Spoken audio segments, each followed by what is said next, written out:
Greetings, everyone. This is I'm Right, I'm right. and I'm Jill Cox Cordova. I'm Anthony Cordova. This is my favorite month. It is? Yes. Why is that? Well, normally there are a lot of festivities. I guess not so much this year, but also, people who are in the giving spirit. Yes, they are. Although, I guess gift giving has changed too. Yeah. Mm-hmm. Yeah, that's true. Do you like the way gifts have changed? Gift giving has changed? Well, for Christmas, COVID has really changed some things, on how we're going to distribute gifts. And every year, our family gets together and exchanges gifts. But we're kind of having a dilemma this year on how we're going to do that. We just going to drop off gifts and, no contact and in and out, and then maybe open gifts safe on Zoom. But the question is, can you social distance, and give gifts in person also? Well, I would like to know. It's a dilemma. Well, I guess if you had a big enough space to do that safely, but I would be upset if I got COVID from a family member. Like I knowingly got COVID from a family member. I would be upset, or that we infected each other. Yeah. No, that would be messed up. But I think if we social distance, so I'm interested to hear listeners. Please chime in on this and what you think about it, and maybe what you're going to do this year. Yes, we need some ideas of how to do it safely. And that number to leave a voicemail is 404-594-2247, 404-594-2247. Look at you knowing the number. Last episode, I knew it too. I got some good rest. I remember better when I have good rest. Well, that's good. That's good. So we should get to what's our this episode? Week's topic. Okay. Which is how to talk your partner off the ledge. It's part of a segment that we call Stand by Your Stance. Well, I might be the listener on this one. You might be the listener? Yes. Well, tell me. For those of you that are in a committed relationship, sometimes either you or your partner will be very agitated about something. Yes. Doesn't really matter what that something is. And we're not talking about if they're agitated at you. Yeah. Something else. Something agitates. Usually partner. A workplace something, or just some exchange you had with someone else. Right. Or if you're the one that's agitated, how does your partner handle that, and what do they do to pull you out of that agitation, where you're on the ledge, where you feel like you're going to knock somebody out? If they say the wrong thing, bam! The times where someone walks up to you and says, "Oh, it's wonderful weather today," and you say, "No, it's not." Bam! So that type of being on the ledge. I've never hit someone for saying the wrong thing. However, I have gotten in the car with you with me and squealed out of the driveway. Yes. I have done that. Yes, I have. Yeah, that was a white knuckle trip. Yes. And I think the thing to not say to someone on the ledge is calm down. Calm down. Because you're overreacting. Because you told me to calm down, and that just agitated me more. Like I am calm. So I'm going to tell the listeners of how I handle that when you're on the edge. And I can tell you are on the edge. You're talking about me, Jill. Yes. When Jill is on the ledge, this is what Tony does. So the first thing I do... And I am more likely to be on the ledge than you. That is true. I have my moments. I do have my moments. I had several moments like that last week. Oh, yes, you yeah, did. I did. You sure did. So, my tactic is first humor. I try. That doesn't do well. No, sometimes it does very well. You don't realize it, but if I can say enough things, no matter how hard you're trying not to laugh, sometimes I can get you to laugh, and that lightens you up.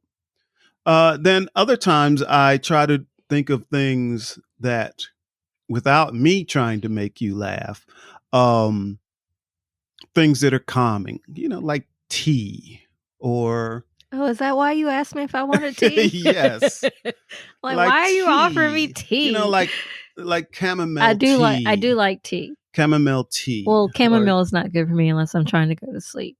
But it will relax you. Well, yeah, right to sleeping. there you go.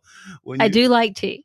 Right. So, tea or maybe comfort food also works to help get you off the ledge. Yes. Or striking up a conversation about something that you're really passionate about. So you just change the subject? Well, we might not even be talking about the subject you're agitated about. Because sometimes you don't even want to talk about what you're agitated about. That is true. Usually that is my first reaction is if you say, "What's wrong?" chances are I'm not even going to answer because I don't want to talk about it. I'll just be like, yeah, exactly. That is, yep. So, so I have, several ways of trying to get you off the ledge. But sometimes you do want to talk about it. And I just listen, listen, and then listen some more, and then listen, and then listen some more, and then listen. Are you trying to say that I talk a lot when I'm agitated? Is that what you're trying to say? And then I wait for you to say, so what do you think? Do you have any input on that? Well, sometimes I won't ask what you think because sometimes you won't. That's why I wait. Sometimes I just want to vent. Right. So that's why I think listeners should know that about your loved one is sometimes they don't want to be rescued or told what to do. Sometimes they just want to express how they're feeling. Right. That's why I stressed listen. Yep. Listen. And let me talk as long as I want. Without asking me if I had coffee that day or something that, Yes. I just wait. If you want any input, you'll ask. Comment. That is true. So that's kind of how I handle that. So it's not just one thing that I can do to talk you off the ledge. Yes. Every time there's something, it's different. It's not always the same. Because sometimes you do want to talk about it. Sometimes you don't want to talk about it. It takes different things and handling it different ways to get you off that ledge. Yes. And I think that, especially when I've, because it takes a lot to get you agitated. And most of the time when you don't want to talk about it. Usually your response is similar to mine, but your tone is different. So that's how I recognize that you're agitated about something. And I may not ask what it is until 2 or 3 days later when I think you're calmer. Yeah. But sometimes for me, it's not anything particular that happened. Right. It's just that you've reached your peak that day. Right. Every day, we all have things that come into our lives that can cause stress. And on most days, it just rolls off of me. It doesn't bother me a bit. But then sometimes for whatever reason, these same things happen And maybe it's because these things have happened so many times, it kind of builds up when you're just, whatever. But it's still inside, because you keep saying, I'm not going to worry about it. I'm not going to worry about it. But apparently my subconscious is worrying about it. So it builds up, and then it just gets to me, on a day or two. Yes. And I think fatigue factors into that equation too. Because sometimes you're just so tired, you don't have the strength or the stamina to deal with that same issue that day. Yeah, exactly.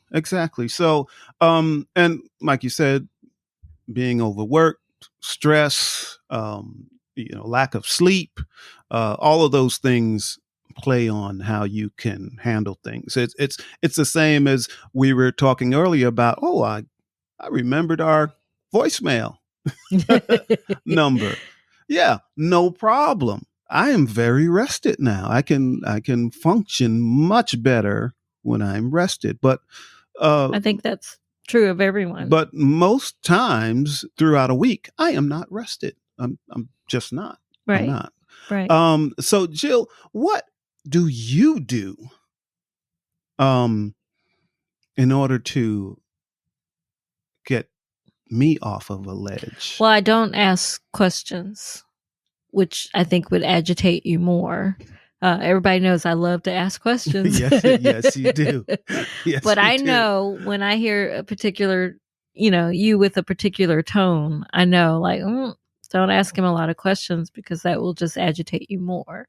So I think I give you space, and if you want to talk about it, you do. And if you don't, I give you that space. Like I don't talk to you as much that day. Like we talk a lot every day. Mm-hmm.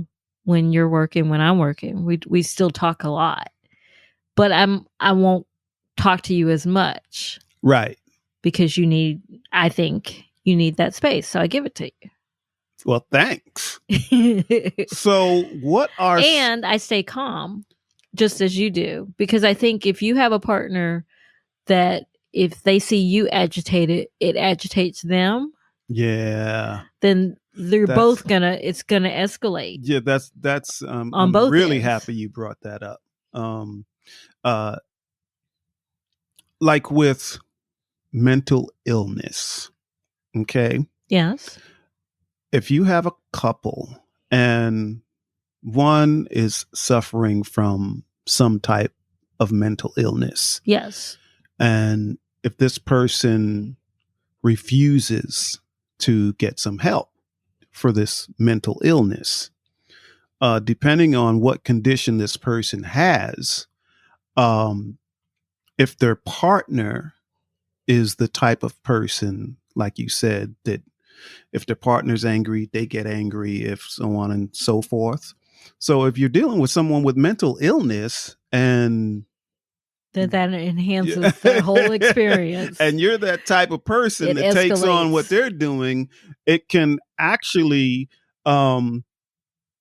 make you, the partner, unstable also. Yes. Because we take on so much of what our partners do and say.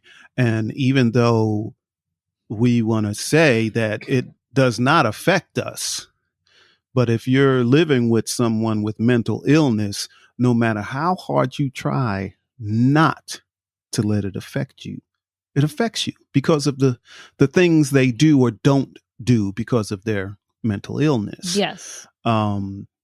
So I guess what I'm saying is, in any situation, whether a person is on a ledge, especially if they're suffering from mental illness, it's difficult to do, but you really do need to try to not take on their behavior. Yes. And yeah. Yes, or get angry about their behavior, because mental illness is an illness. Mm-hmm. And yes, you can help yourself by taking the proper medication or getting the help that you need. and you have a part in that too, Right. of following whatever that treatment plan is. But, you as their partner have to understand that condition too. Correctamundo. That is But I'm right. glad that you brought up taking on someone else's emotions or whatever. Because some people, I think, can feel other people's emotions. So you have to do self-care too. When when another person is on the ledge, you also have to remember yourself in that Right. And conversation. yeah. So I would call that protecting yourself. Yes. Against Yes. what's coming in towards you. Yes, because they may, there's that saying that you what is the saying? I just forgot. But where did you get enough rest? Maybe you need some more rest, Jill. Maybe you need more rest. I just forgot the saying. Well, it's because I don't like cliches, so I tend to forget them. But where I just forgot it. Oh well, you talk. Okay, maybe that happens when you're on a ledge. Maybe. Maybe. When you hurt those you're closest to, you know that saying? Yes. So some people may lash out because you're the closest one to them and you're the one talking to them. Exactly. And I make a point to try not to do that. Yes, I try to as well. And I guess the way I do that is by, the stuff that happened is no big deal. I don't want to talk about it. It's all on me. Like, there's nothing that we could do differently to change the situation.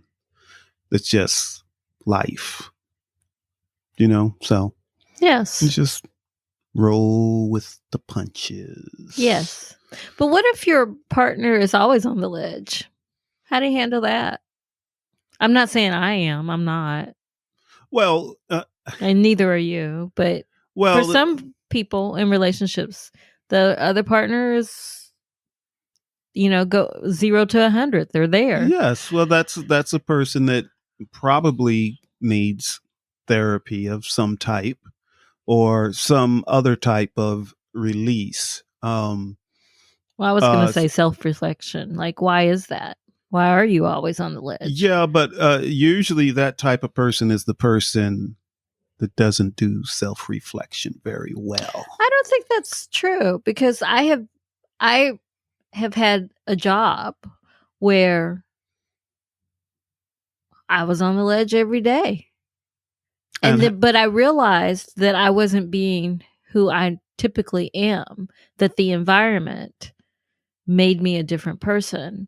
So my solution to that, instead of doing what everybody else did, that because they were on the ledge every day too, it was that kind of environment. I removed myself from the environment. Well, see, that's you, but most people don't do that. Really? Yeah, that's true. That's why if you have someone in your workplace and you've been working side by side with them for 5 years and they're still angry every day, okay, maybe they have a reason to be, though. But that's a person that does not really do that self-reflection to help. But people will say, I need this job. They can't get another job because that's why therapy. That's why therapy. So whatever that job is, and if it's affecting you so much that it's changing who you are, maybe it's if you are going to keep that job, if you're not going to leave that job for whatever reason, maybe you need some therapy or something else that's going to get you to where you can handle that job. Right. Because I've had doctors tell me you need to quit. And I'm like, I can't just quit, with a previous job Right. that I've had. I can't do that. And they're like, you need to figure something out Right. then. Right. So, But that made me just their saying that made me think of what else I could do. And then when I got to a point where I could do that other, the alternative, I did it. exactly. We all have different coping mechanisms. Yes. And if we're on the topic of jobs, as I think that's the listeners know, I do not like my job. And I don't like your job either. I do not like my job. But I realized, see, this is the difference. I realized that I needed to find a different way to handle that job and approach what I'm doing. Yes. So instead and you did of that pretty early on, like you realized that. Yeah. So instead of looking at all the negative aspects of that job, I try to look at all the positive aspects and what that job has allowed us to do, us to do.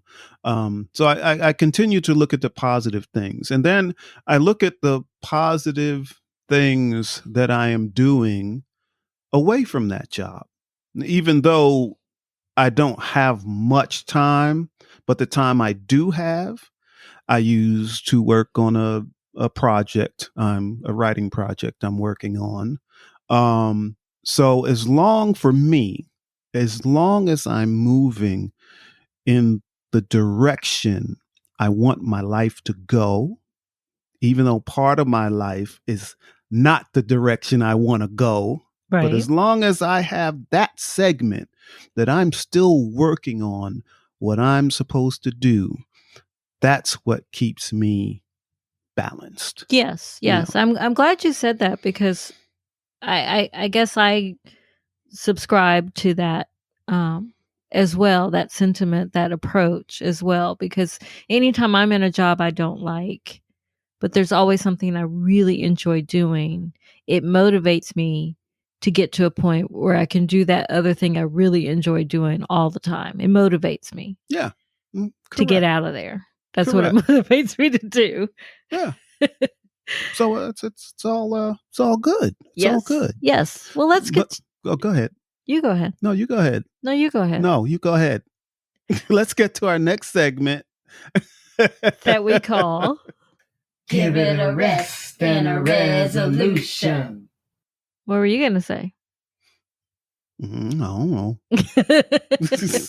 Well, do you have a conclusion of this topic?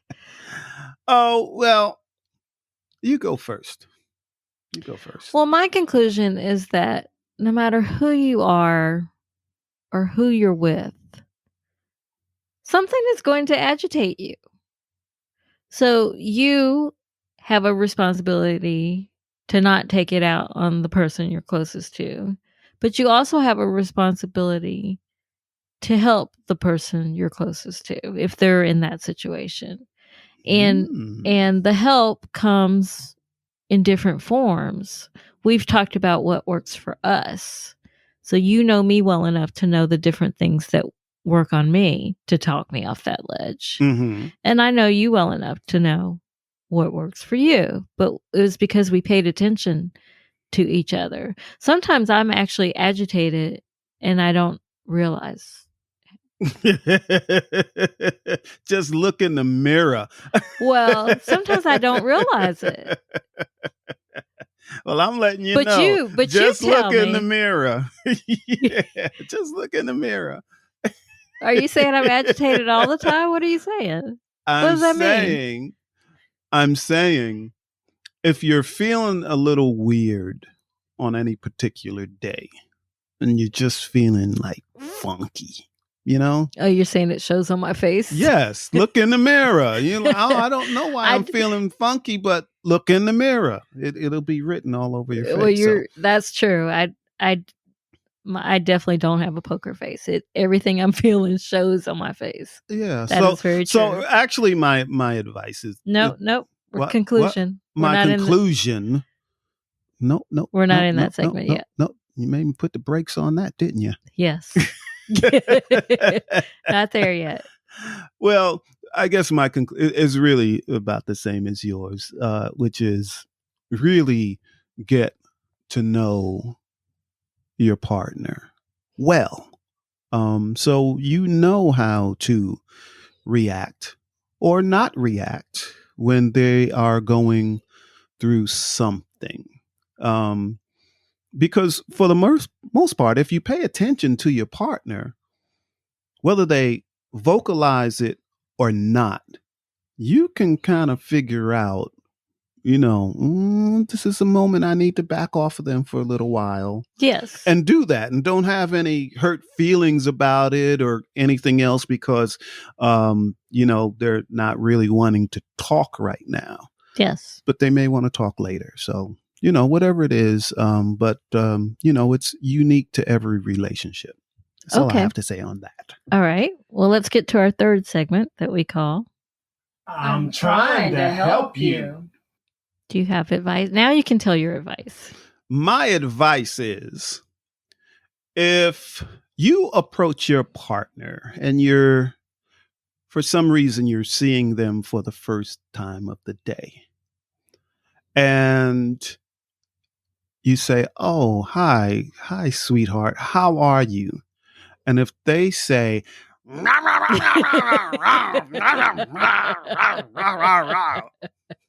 you just say, okay. And you turn around and you walk away.